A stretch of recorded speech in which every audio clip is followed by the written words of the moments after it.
अखण्डानन्दबोधाय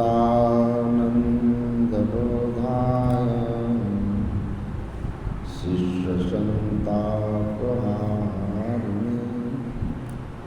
सच्चिदानन्दरूपाय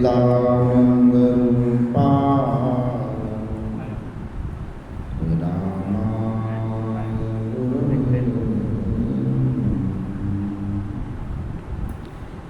धन्य धान्य सद्गुरु सुखदा महिमा कही न जाए। जो कुछ कहूँ तुम्हारी कृपा मौतें कछु न बसाऊं। स्वनिवास में विराजमान संत मत के वर्तमान आचार्य पूज्यपाद महर्षि हरिनंदन परमहंस जी महाराज के पावन पाद पद्मों में नमन। मंच पर विराजमान पूज्य चरण स्वामी विद्यानंद जी महाराज, स्वामी रविंद्रानंद जी महाराज तथा सभी वंदनीय साधु समाज के श्री चरणों में नमन। परमादरणीय साधक वृंद, सत्संग प्रेमी महान भाव, धर्मानुरागिनी माताओं एवं धर्मशिला बहनों, हम लोग स्वामी रविंद्र बाबा से श्री रामचरितमानस से नाम की महिमा सुनी और बहुत ही सरल और सहज शब्दों में स्वामी विद्यानंद बाबा से उसकी व्याख्या सुनी।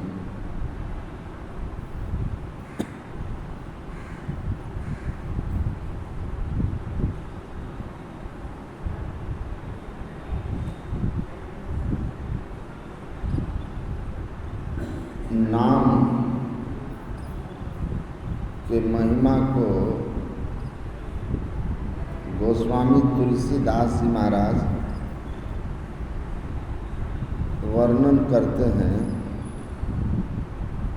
और कहते हैं, बंदों राम नाम रघुवर को, हेतु कृशान भान हिमकर को, विधि हरिहर में वेद प्राण सो, अगुण अनुपम गुण निधान से। गोस्वामी तुलसीदास जी महाराज भगवान के उस नाम की महिमा का गुणगान करते हैं जो विधि हरिहर में वेद प्राण सो, अगुण अनुपम गुण निधान से। ब्रह्मा विष्णु महेश मैं है,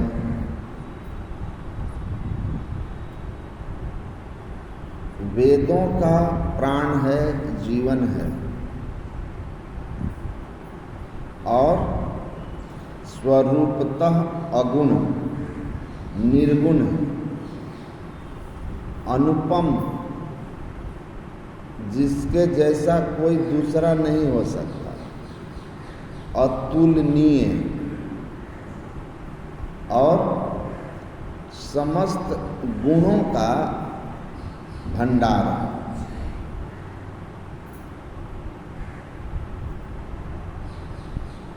वह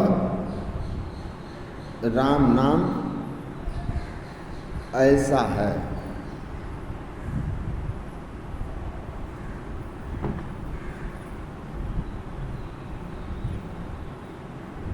आपने अभी सुना कि बहुत लोग कलयुग केवल नाम आधारा या नाम जपत भव, नाम लेत भव सिंधु सुखाने, या उल्टा नाम जपत जग जाना, इन सब के अर्थ क्या क्या करते हैं। लेकिन गोस्वामी जी स्पष्ट करके कह रहे हैं कि मैं उस नाम की महिमा गा रहा हूं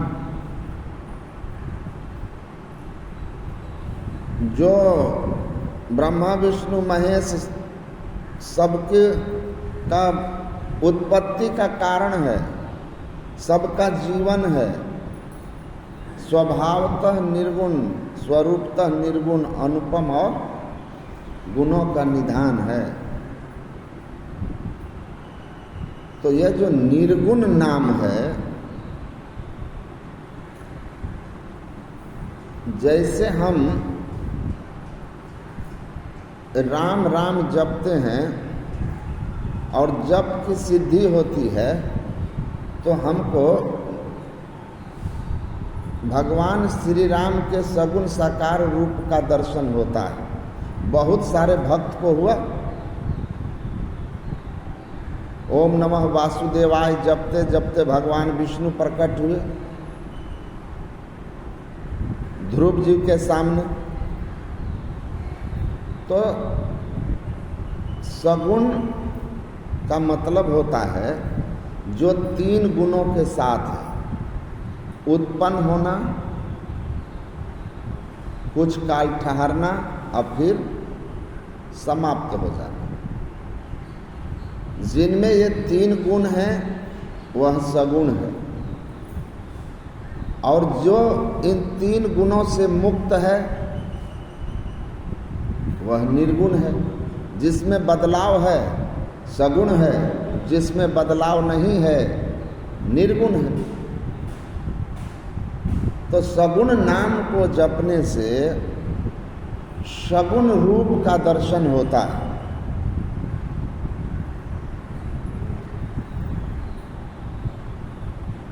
तो परमात्मा स्वरूपतः तो निर्गुण निराकार है और हमारा स्वयं का स्वरूप भी निर्गुण निराकार है, क्योंकि हम और परमात्मा दोनों स्वरूपतः एक ही हैं। तो जब हम निर्गुण हैं, परमात्मा निर्गुण है,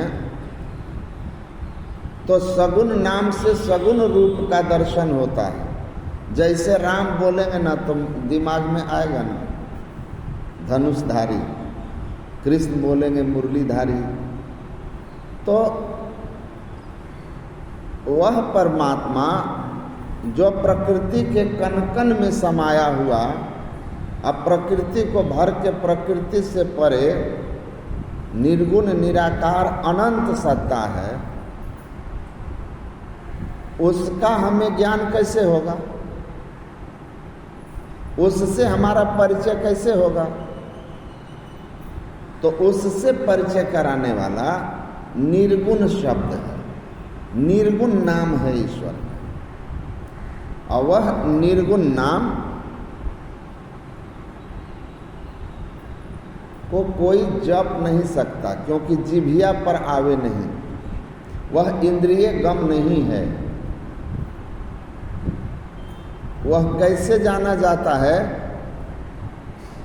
वह प्राणमय है, और जानते कैसे हैं? तो उसको ध्यान करके ही कोई जानता है, उसका ध्यान किया जाता है। वह जिह्वा पर नहीं आता, मन से वह मनन नहीं किया जाता, मन इंद्रियों से मुक्त होकर के ही उसकी अनुभूति होती है। तो महापुरुष लोग कहते हैं, तुलसीदास जी कहते हैं, मैं उस नाम की महिमा गाता हूँ, और जब तक वह नाम आपको प्रकट नहीं हुआ, प्रत्यक्ष नहीं हुआ, जब तक उस नाम से आपका परिचय नहीं हुआ, उससे आपको ज्ञान नहीं हुआ, तब तक गोस्वामी जी कहते हैं, रूप विशेष नाम बिनु चिन्हे, अकरतल गत न परिये पहचाने। रूप विशेष मतलब आत्म स्वरूप, परमात्मा का सहज स्वरूप, आप परमात्मा का जो स्वरूप है, आपका जो स्वरूप है, वह परमात्मा अनादि अनंत होने के कारण गुरु महाराज कहते हैं सर्वव्यापी है। और वही अनंत परमात्मा जो शरीर में, उसका जो अंश हमारे शरीर इंद्रियों में है, अंतःकरण में है, वह जीवात्मा कहलाता है। इसलिए हम वही हैं। जब हम वही हैं, हमारा स्वरूप वही है, तो करतल में ही प्राप्त है, हाथ में हथेली में प्राप्त है, क्योंकि हम ही वो हैं। लेकिन जब तक उस निर्गुण राम नाम को नहीं जानिएगा, तब तक आप परमात्मा को हथेली में प्राप्त होते हुए भी नहीं जान पाइएगा, क्योंकि स्वयं को ही नहीं जान पाए। तो परमात्मा हमें प्राप्त ही है, क्योंकि हमारा वही स्वरूप है, लेकिन अपने स्वरूप से परिचय नहीं होगा। इसीलिए कबीर साहब की एक वाणी है, सार शब्द जब पाई हैं, वही आदि शब्द निर्गुण राम नाम को सार शब्द कहते हैं। सार शब्द जब पाई हैं, मिटी हैं सकल अंदेश, सार शब्द पाए बिना घट ही में परदेश। तू और तेरे पीयू भी घट ही अंतरे, लेकिन एक ही घट में दोनों हैं, लेकिन दोनों में से किसी से हमको परिचय नहीं है। जब तक वह सार शब्द हमें प्राप्त नहीं हो जाए। गुरु नानक देव जी महाराज रुकमुद्दीन शेख थे, जो मक्का के प्रधान काजी थे। वो मस्जिद घूमने वाली जो घटना हुई थी ना, गुरु नानक देव का जिधर पैर घुमाता था तो मस्जिद घूम जाता, उस घटना से गुरु नानक देव जी महाराज के बड़ी कीर्ति हुई। तो मक्का के प्रमुख जो थे काजी शेख रुकमुद्दीन, उन्होंने गुरु नानक देव जी महाराज को आमंत्रित किया श्रद्धा से भोजन के लिए। और तब गुरु नानक देव जी महाराज ने उनसे पूछा कि यह बताइए कि आप क्या करते हैं। तो कहा, मैं अजान लगाता हूँ, अल्लाह को पुकारता हूँ, लोगों को मस्जिद में आने के लिए आमंत्रित करता हूँ। कहा, ये अल्लाह को पुकारने का काम आप कितने वर्ष से कर रहे हैं?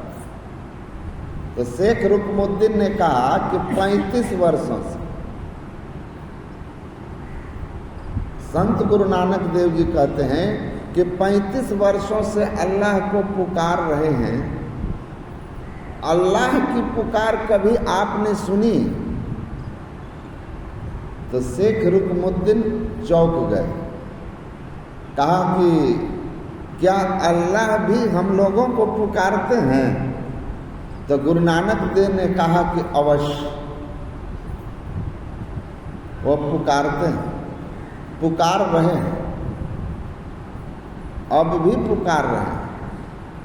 और जब तक आप उनकी पुकार नहीं सुनोगे, तब तक भला होने वाला, कल्याण होने वाला नहीं है, अल्लाह का दीदार होने वाला नहीं है। तो रुकमुद्दीन ने कहा, ये तो मुझे पता ही नहीं था कि अल्लाह भी हम लोगों को पुकारते हैं। तो कृपा कर यह बताइए कि अल्लाह कहाँ से पुकारते हैं? अगर वो पुकारते हैं तो हम क्यों नहीं सुनते हैं? तो गुरु नानक देव जी महाराज कहते हैं, सुनियो, ऊंचे खासे महल से देवे बांग खुदाए, सुत्ता बांग न सुन सके, रहिए खुआ जगाए, सुत्ता पया निभाग सब, सुने न बांगा कोई, जो जागे सोई लहे, साईं सेती होय। गुरु नानक देव जी महाराज कहते हैं वह परमात्मा हमें पुकारते हैं ऊंचे खासे महल से। वह ऊंचा खासा महल, ऊंचा महल अगमपुर जहवा संत समागम होई, और जो कोई पहुँचे वही नगरिया आवागमन न होई।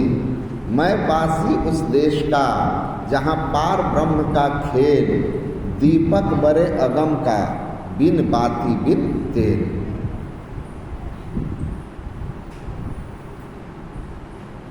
सब क्षेत्र क्षर अपरा परा उरु अक्षर पार में। प्रकृति के परे परमात्मा हमको पुकार रहे हैं। उनकी पुकार वहां से आ रही है,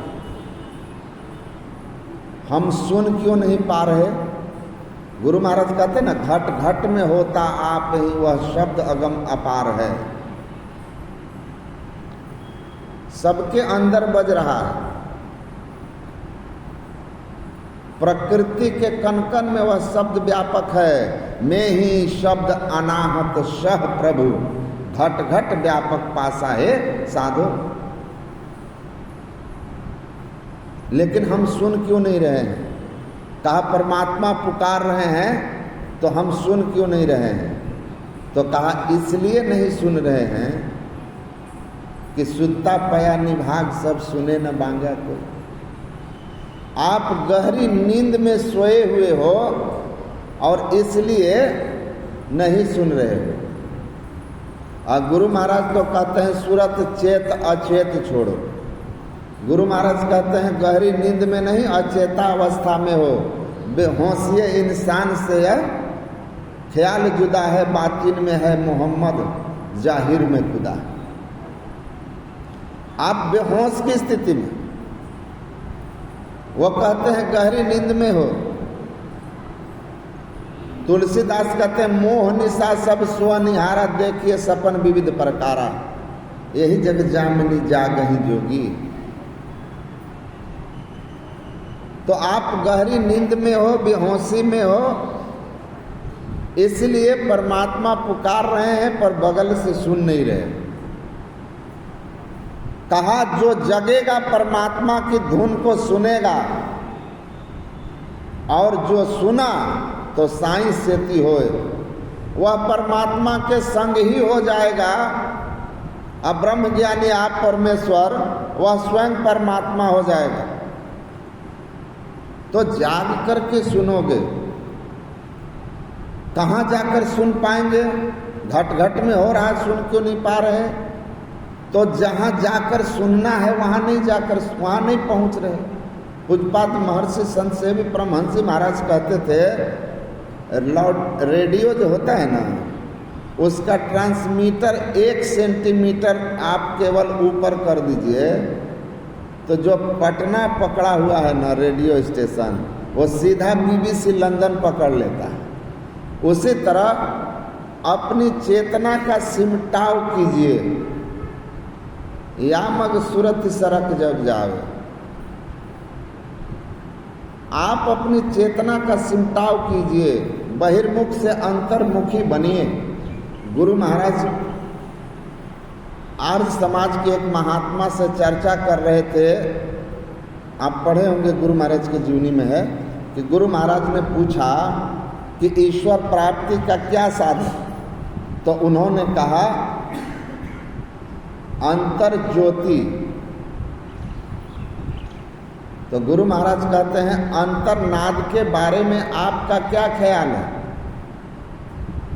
तो उसने कहा कि अंतर्नाद क्या सुनना जी, कान बंद करने पर रग रेसे धड़कन और रक्त प्रवाह की आवाज सुनाई देती है, इनको क्या सुनना? तो गुरु महाराज कहते हैं मैंने कहा कि इस तरह से अंतर्नाद की साधना नहीं होती। तो उसने कहा तब कैसे होता है जी? तो गुरु महाराज कहते हैं अभी आप स्थूल देह में हैं, स्थूल पिंड में हैं, स्थूल स्थल पर हैं। अभी आप कान बंद करेंगे तो आपको स्थूल आवाजें सुनाई देंगी, जो धड़कन की होगी, रक्त प्रवाह का होगा। लेकिन जब आप अंतर साधना में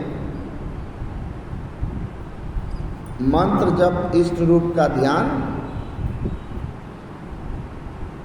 अति पावन गुरु मंत्र मन ही मन जाप जपो, उपकारी गुरु रूप को मानस ध्यान थपो, दृढ़ता पूर्वक करके चित्त जब आपका शुद्ध होगा, सात्विक होगा, तब जब आप दृष्टि योग करके वन पॉइंटेडनेस, एक बिंदुता को प्राप्त कर लेंगे, तब आपकी सूरत पिंड में नहीं रहेगी, स्थूलता में नहीं रहेगी, सूक्ष्मता में प्रवेश करेगी। और जब आप स्थूल देह में हैं ही नहीं, तो स्थूल आवाजें नहीं आएंगी, ध्वनियाँ नहीं सुनाई देगी। तो इस तरह सूक्ष्म में जाकर के आप नादानुसंधान करेंगे तो सूक्ष्म ध्वनि सुनाई देगी, नाद सुनाई देगा। इस तरह होता है नादानुसंधान। गुरु भेद धरि धरि और तीन बंद करी, गुरु भेद धरि धरि दिव्य दृष्टि करी करी, तीन बंद करी, भजो नाम सोई, और राम नाम अमर नाम भजो भाई सोई, और सोई सत धुन सब घट घट होई। तो ये तब होता है जब एक बिंदुता की प्राप्ति करते हैं, उससे दिव्य दृष्टि कहते हैं गुरु महाराज हो जाती है। और तब बिंदु में नाद का मेला, उलट के खेल यह खेला, बीजाक्षरम परम बिंदुम नादम तस्यो परिस्थितम सशब्दम चाक्षरे छीने निशब्दम परमम पदम। तो जब एक बिंदुता की प्राप्ति होती है तो हम पिंड से ऊपर उठ जाते हैं, और इस तरह से स्थूल से सूक्ष्म में जाने पर पहला जागरण हमारा हो जाता है। और उस जागृति में हम परमात्मा के सूक्ष्म मंडल के अनहद ध्वनियों को सुनते हैं। गुरु की युक्ति से अनहद ध्वनियों में केंद्रीय ध्वनि सुनने की विधि सीखते हैं। गुरु गुरु यही है ना, करत प्रकाश प्रभु को प्रत्यक्ष लहे। तो वृत्ति को एक बिंदुता पर रखकर गुरु की युक्ति से उस सूक्ष्म मंडल के केंद्रीय नाद को हम पकड़ लेते हैं, और तब नाद से नादों में चली, एक केंद्रीय ध्वनि को पकड़ा, वही केंद्रीय ध्वनि अगले मंडल के केंद्रीय ध्वनि को पकड़ा देता है। और अंत में आप महाकारण के जब केंद्र पर पहुंचेंगे तो वहाँ कैवल्य मंडल में जाते ही आपको वह निर्गुण राम नाम पकड़ में आएगा, तब आएगा। और उस कैवल्य दशा में उस राम नाम को जानते हैं, और उस नाम को जो जाना तो सेवक से स्वामी होवे सुने जो अनहत नाद, अजीव ब्रह्म हो जात है पावे अपनी आत्मा। चरणदास जी महाराज कहते हैं अब तक जीवत दशा थी, और जैसे ही सूरत सार शब्द में लगी, स्थूल सूक्ष्म कारण महाकारण सब हाथ झड़ गया, आत्मज्ञान हो गया, आत्मदृष्टि हो गई, अपना स्वरूप बोध हो गया, परमात्मा की पहचान हो गई। और फिर उसी ध्वनि में प्रकर्षेण नयेत उष्मानः मोक्षम इति प्रणवः, वही प्रणव ध्वनि आदिनाद जिसका केंद्र स्वयं परमात्मा है, के आकर्षण में खींचती हुई सूरत जाकर परमात्मा में केंद्रित हो जाती है, मिल जाती है। और इस तरह से परमात्मा का स्वरूप का ज्ञान भी होता है, और जीव और पीव का मिलन भी हो जाता है, और हमारा जन्म मरण का चक्र समाप्त हो जाता है। कैवल्य दशा में पूर्ण जागरण होता है, क्योंकि वहीं जाकर अपना ज्ञान वास्तव में हो जाता है। अब परमात्मा की भी पहचान हो जाती है। वो जो करतल थे ना, अब प्रत्यक्ष हो गए, क्योंकि नाम विशेष पहचान में आ गया। तो ये नादानुसंधान की साधना है। इस तरह से इसको करते हैं, ये बड़ी ऊंची बात है, पर जो करते हैं तो ऊंचाई पर जाते हैं। इसके लिए कहते हैं नियमबद्ध होकर के ध्यान कीजिए, चित्तवृत्ति के सिमटाव के साधन में लगे रहिए। और जैसे मिला, तब गुरु नानक देव ने कहा कि जैसे उस नाम को जानोगे, जागोगे, अपने आप को पहचानोगे, परमात्मा को पुकार परमात्मा की पहचान कराएगा। सुन लामका पे पहुंचकर तेरी पुकार है। ये पुकार सुनाई देगा जब तुम लामका मतलब शून्य ध्यान करके चित्त को शून्य बना लोगे, एक बिंदुता की प्राप्ति करोगे। तब सूक्ष्म ध्वनियों को सुनते हुए अंत में सार ध्वनि को सुनोगे, निर्गुण राम नाम को सुनोगे और फल होगा। गुरु नानक देव कहते हैं, सुनिए सारा गुना के गा, सुनिए शेख पीर पतिशा, सुनिए अंधे पावहिरा, सुनिए हाथ होय असगा, नानक भक्ता सदा विकास, सुनिए दुख ताप का नाश। गुरु नानक कहते हैं कि सुनोगे, जैसे ही वो शब्द को आप सुनिएगा, सारे गुणों का गाह, मतलब आप गुणों के भंडार हो जाएंगे, रत्न हो जाएंगे, क्योंकि वह शब्द ईश्वर से उत्पन्न हुआ है। और सद्गुरु महाराज बड़ा सरल समझाते हैं कि शब्द में केंद्र का गुण होता है। वह आदिनाथ परमात्मा से उत्थित होता है, सृष्टि के निर्माणार्थ परमात्मा की मौज से। इसलिए उस शब्द में अपने केंद्र परमात्मा का गुण होता है। जो उस शब्द को सुनता है उसमें वह परमात्मीय गुण आ जाता है। अब आप में ईश्वरीय गुण आ गया, आप ईश्वर हो गए, तो ईश्वर गुणों के निधान है। उनके गुण का कोई बखान कर सकता है, महिमा गा सकता है। वैसे उस सार शब्द में जिसकी सूरत लग गई, वह स्वयं ब्रह्मज्ञानी आप परमेश्वर, हम प्रभु प्रभु हम ये कहीं होई, तो उसमें समस्त ईश्वरीय गुण आ जाते हैं, गुणों का भंडार हो जाता है। सुनिए सरा गुना के का, सुनिए शेख पीर पतिशा। और जो उस शब्द को सुना वही वास्तव में सच्चा बादशाह हो जाता है। सच्चा बादशाह, सिख लोग अपने गुरु को इसलिए कहते हैं सच्चे बादशाह। क्यों? क्योंकि चाह गई चिंता मिटी मनवा बेपरवाह, जा को कछु न चाहिए सोई शहंशाह। परमात्मा को पा लिया जिसने, उसको संसार की कौन सी कामना होगी। केवल ईश्वर को जिसने प्राप्त किया है, ईश्वर पूर्ण काम है, उस ईश्वर को जो प्राप्त किया वही पूर्ण काम हुआ, वही सही अर्थ में शहंशाह बादशाह हुआ। उसके अंदर कोई दरिद्रता भिखमंगापन संसार की मांग न रही। परम संतोष उसको प्राप्त हुआ, क्योंकि परम स्वाद सब ही जो निरंतर अमित तोष उपजावे। सूरदास कहते हैं अमित संतोष आ गया, परमात्मा मिल गया, सच्चा बादशाह बना। सुनिए अंधे पावहिरा। और जो उसको सुन लिया ना, तब फिर उसका अंधापन चला गया, उसको आत्मदृष्टि हो गई।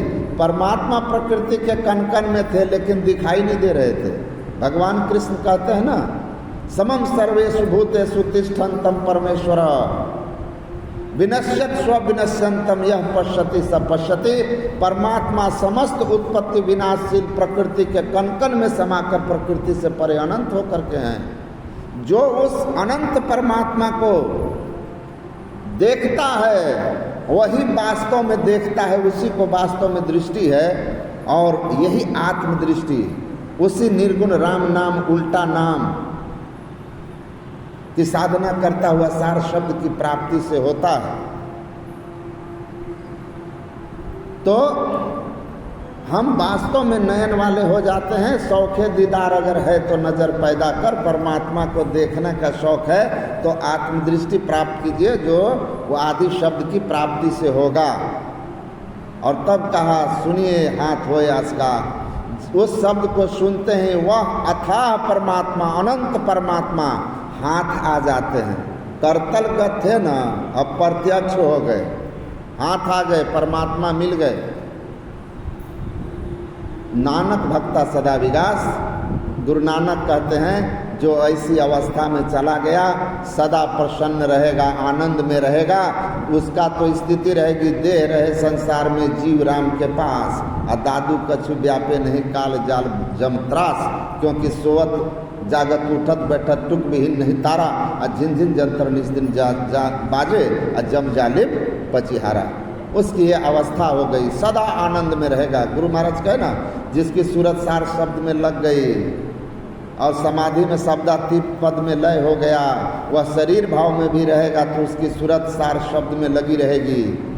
ब्रह्म दर्शन उसको होता रहेगा। अगर उसके शरीर को बम से भी उड़ा दोगे तब भी शरीर चिथड़ा भले हो जाए, लेकिन उसका जो परमानंद है उससे कोई अलग अब नहीं कर सकता है। नानक भक्ता सदा विकास, सुनिए दुख पाप का ताप का नाश। सुनते ही त्रय ताप का नाश हुआ और आवागमन सब दुख दूजा है नहीं जग में कोई, आवागमन रूपी दुख का भी अंत हो गया। इसीलिए यह नाम की साधना बड़ी ऊंची साधना है और यही मुक्ति की साधना है। गुरु महाराज ने कहा, जिस मत पंथ मजहब में नादानुसंधान सूरत शब्द योग या आदि नाद राम नाम निर्गुण की साधना नहीं है, वह पूर्ण संतमत नहीं, उससे मोक्ष संभव नहीं है। बोलिए श्री सद्गुरु की जय। संग